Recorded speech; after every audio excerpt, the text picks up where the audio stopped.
that's for the past several decades and for the many decades to come, new technologies that come out of places like IIT is what's going to make things, the fuel exist. For example, any conventional oil field, when we walk away from it, there's still half of that oil left behind.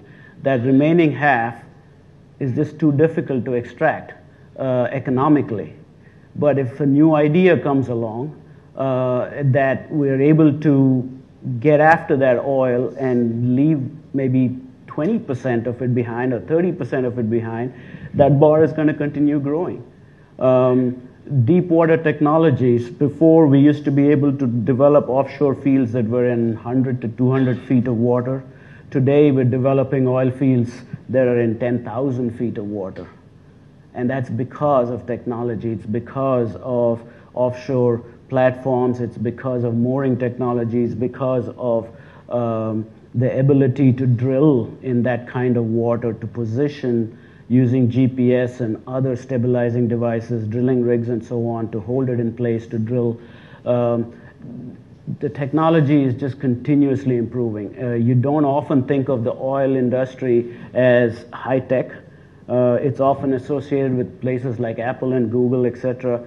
But there's a lot of technology that goes into the production of oil and gas, and a lot of improved technology that comes out each year.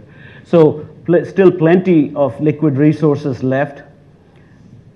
Similarly, on natural gas as well. The dark red bar are conventional gas, and the light red bar is unconventional. So in case you're not familiar with those terms, essentially gas comes from shale formations. And in certain natural formations, there's enough pathways from the shale to get into more porous rock, typically sandstones, carbonates, etc. And we've often, in the past several decades, gone after those more porous rocks because you drill a well into that, gas flows a lot more easily. The shale gas has been more like what we call the kitchen. That's the kitchen where the gas is being manufactured or was manufactured many millions of years ago. And we never paid attention to the shale. In fact, shale often used to be thought of as a problem because you have to drill through it and it's not easy to drill through. All of a sudden, less than 10 years ago, the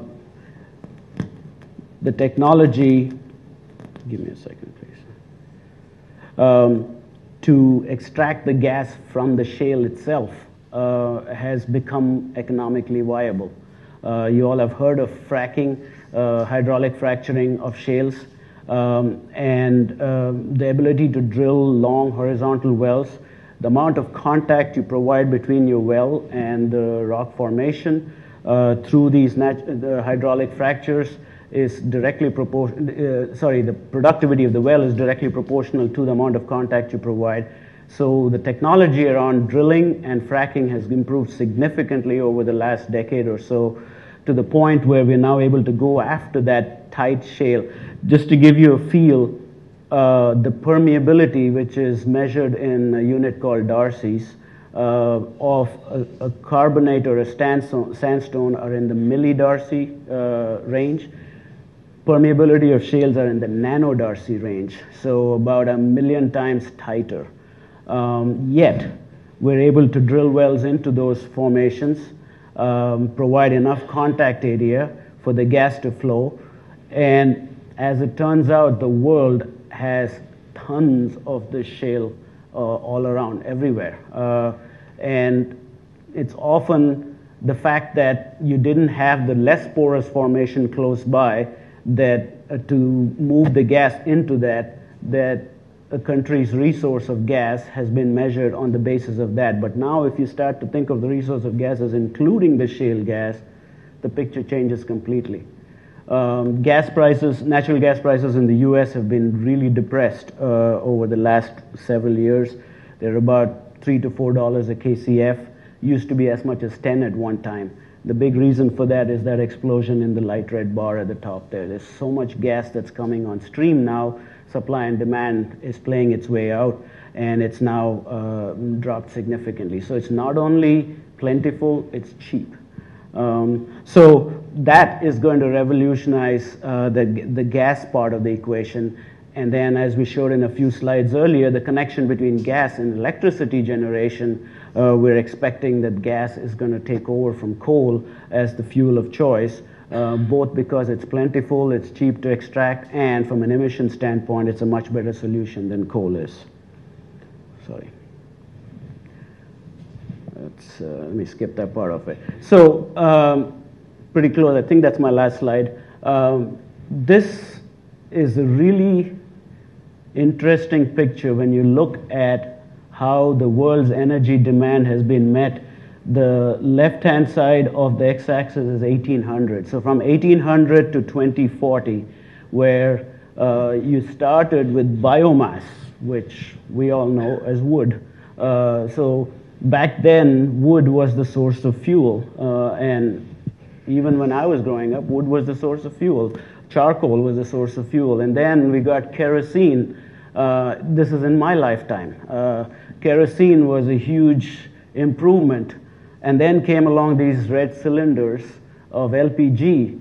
And I know how much of a boon that was to my mom in terms of the ease with which you could get fuel, the efficiency of things like that. And now you have central gas in a lot of apartments and so on that, you know, and just to see that improvement in lifestyle, improvement in efficiency, and the resulting, not that anybody thinks about that in a household, but the resulting drop in emissions. Wood is probably the worst when it comes to CO2 emissions. Coal is just as bad, but when you get into things like liquid fuels and then on to gas, you're improving the emissions picture as well. But you can see how much that biomass piece of it has dropped off over time, and then coal has stepped in instead, and then over time oil, gas, hydro, nuclear, and who knows what else you all are going to come up with over the next 10 to 20 years. So things change over time. And what has caused this change? It's technology. It's because engineers have come up with ways of economically using other sources of fuel that has driven the change in the picture. And so this is a favorite slide of mine in terms of being able to look at it saying, this is how the world has changed, and the world is going to continue to change, driven by technology.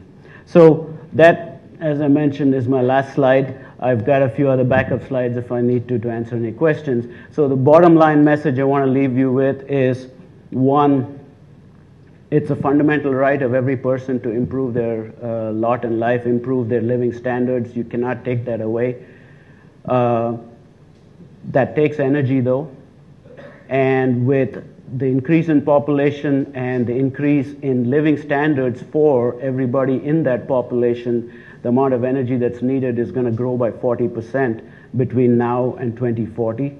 So it's up to us as engineers to come up with more efficient, cost-effective, environmentally sensitive ways of satisfying that demand, because that demand is there. It's not going away.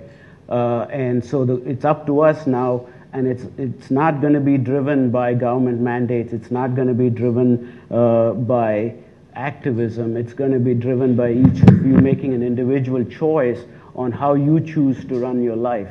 And so to come up and provide solutions to these folks that they can choose from that are cost efficient and environmentally sensitive, that's where the challenge is for all of us here as engineers. So that's the thought I want to leave you all with. And once again, I really appreciate the opportunity to talk to you all. And thank you, everybody, for your attention.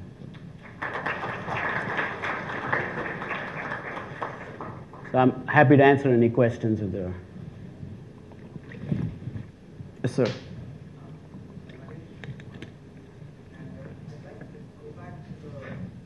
Carbon dioxide emissions that you showed where they were peaking, you know, that's a very interesting graph. Is that the CO2? Now, is this, when you show it's peaking, is that an annual output of so many Yes. billion tons? Yes. So if, however, So it's fine that it's coming out at 40 billion tons roughly per annum, but how does the cumulative amount of carbon dioxide in the atmosphere increase when you superimpose that? You know, it's a huge amount. Yeah, absolutely. But, so what happens to that graph? I know this is similar to when you look at population trends. For example, the flattening of the rate of population growth is received as good news, but population is still growing. It's the same thing over here. It's good news from the standpoint that the rate is dropping, but it doesn't solve the fundamental problem, like you said, is that on a cumulative basis, we're still putting a lot of CO2 into there. I wanted to be clear. So if you go back to the last slide then, okay, which is, again, a very interesting slide. Now, the biggest difference I see here is though you were celebrating the fact that wood consumption is going down, but you did mention that it was one of the largest emitters of CO2 per se.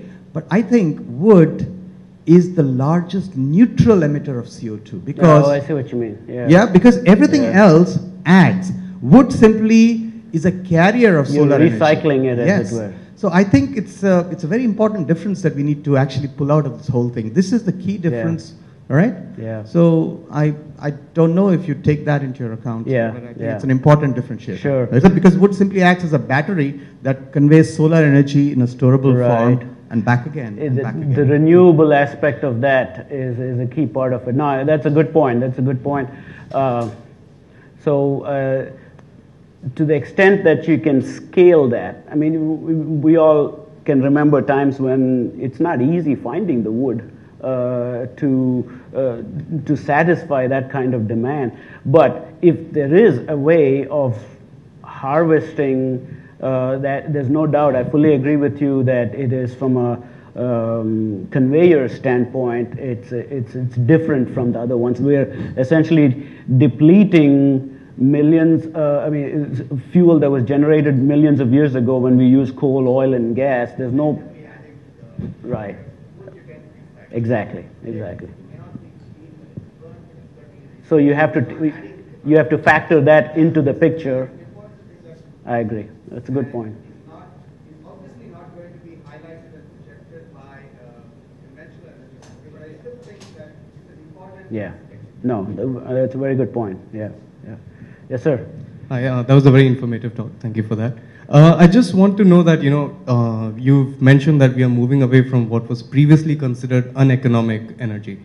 Are there any thoughts that can be publicly shared by Exxon about what kind of price trends are we forecasting for oil over the next 30 years? Especially more so with the fact that, over the last 100 years of oil discovery and oil production, we have been seeing a pretty a drop in energy returns on energy investments. Mm-hmm. So your comments on the economics and how lower EROEIs would pan out. Sure. We don't necessarily have, as ExxonMobil, we don't necessarily have a price projection. We don't do that. I mean, because there's just too many variables in that, we almost always get it wrong. However, from our internal investment perspective, and I have a fellow ExxonMobil person in the audience here with me. It's so delighted to meet you, sir. As you know, we test our investments against a very conservative oil price, and if it makes money at that level, then we invest and move along. And if the oil price does better than that, that's bonus. We go. We just want. It's more of a floor calculation than a prediction of where it's going to go.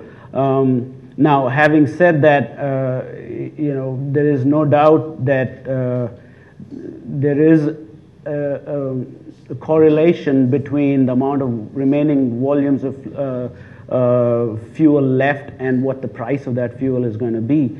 And there's no doubt that the movement of some categories of accumulation into the economic side, for example, the 10,000 feet of water, or the area I'm working in right now, which is Arctic.